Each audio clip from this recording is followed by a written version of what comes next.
और वहीं केंद्रीय बजट को लेकर प्रतिक्रियाओं का दौर जारी है। समाजसेवी प्रेमचंद जैन के अनुसार दिल्ली के चुनाव को मद्देनजर रखते हुए यह बजट पेश किया गया है। साथ ही 12 लाख रुपए तक की आय पर टैक्स छूट से आम जन को कोई फायदा नहीं है। साथ ही युवा लगातार बेरोजगारी की ओर बढ़ रहे हैं। साथ ही गैस सिलेंडर और पेट्रोल डीजल के दाम कम नहीं हुए हैं। वित्त मंत्री जी ने जो हमारे देश का आगामी बजट पेश किया है, उसमें जो 12 लाख की छूट इनकम टैक्स में देकर वाहवाही लूटी है, उस संदर्भ में कहना चाहूँगा कि 12 लाख की छूट का फ़ायदा सीधे सीधे सरकारी कर्मचारियों को दिया गया है, क्योंकि दिल्ली में चुनाव है और आने वाले 10 माह बाद बिहार में चुनाव होने जा रहे हैं, इसलिए ये घोषणा की गई। जबकि अगर बुजुर्गों को, मध्यम वर्गियों को, गरीबों को अगर फ़ायदा देना था, उनको 500 रुपये में प्रत्येक मध्यम वर्गीय को, गरीब को सिलेंडर देना चाहिए था। आटा, दाल, चीनी पर, जो दही पर, दूध पर, मक्खन पर, पनीर पर, इन पर जो टैक्स लगाया है, इसको कम करना चाहिए था। राशन सामग्री के जो दाम बढ़े हुए हैं, इसको कम करना चाहिए था। दालों के भाव बहुत बढ़े हुए हैं, इसको कम करना चाहिए था, जिससे कि मध्यम वर्गीय और गरीब जो तबका है उसको डायरेक्ट फ़ायदा मिलता। ये 12 लाख की छूट जो दिए, अब जब मेरी इनकम 12 लाख की है ही नहीं, तो मुझे इस छूट से क्या फ़ायदा है, आप बताइए। बुज़ुर्गों को जो पेंशन राजस्थान सरकार ने कहा था कि चुनाव के समय कि हम 1000 की जगह 1500 कर देंगे, वो आज तक नहीं हुई।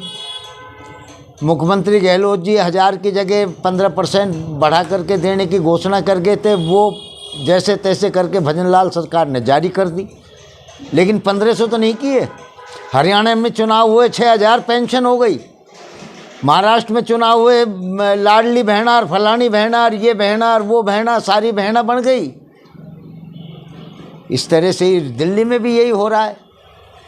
आज की फ्री रेवड़ी, इनको फ्री रेवड़ी नहीं, दलित और जो गरीब तबका है उसको अगर आप फ़ायदा देना चाहते हो तो उसको रोज़गार के आप अवसर प्रदान करें, उसको रोज़गार दें, जिससे उसको उसकी आमदनी बढ़े और वो ये फ्री बीज की तरफ नहीं बढ़े।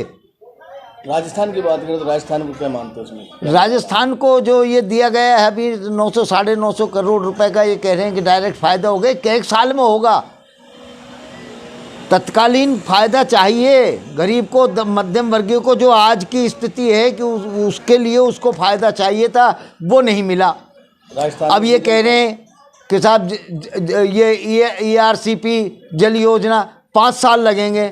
चुनाव से पहले भूपेंद्र यादव जी ने घोषणा की थी, मैं चुनाव जीतते ही और सबसे पहले पानी का काम करूंगा। 1 साल हो गए, आज तक भूपेंद्र जी ने पानी का नाम नहीं लिया।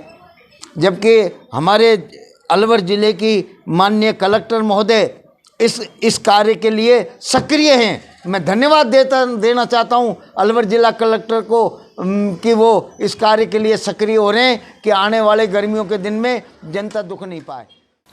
उधर संयुक्त व्यापार महासंघ अध्यक्ष हरमीत सिंह ने बताया कि केंद्रीय वित्त मंत्री द्वारा पेश बजट शानदार है। आयकर में छूट से बड़े वर्ग को फायदा होगा। साथ ही किसानों की क्रेडिट लिमिट बढ़ने जैसे कदम भी सराहनीय हैं। देखो जी, इस बार का बजट बहुत ही अच्छा है।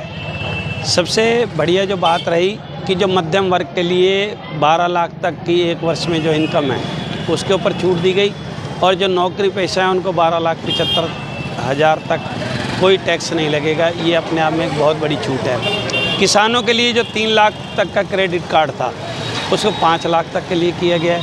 महिलाओं को भी अनेक सुविधाएं दी गई हैं, और पेंशन जिनको मिलती है 1 लाख तक, उसके ऊपर कोई TDS नहीं कटेगा। ऐसी काफ़ी जो बजट के अंदर दी गई हैं वो बहुत अच्छी सुविधाएं दी गई हैं। भारत सरकार का और वित्त मंत्री जी का मैं बहुत बहुत धन्यवाद करता हूं और आभार प्रकट करता हूं, और आशा करता हूं कि हम आम जन को इससे बहुत मदद मिलेगी और सहयोग।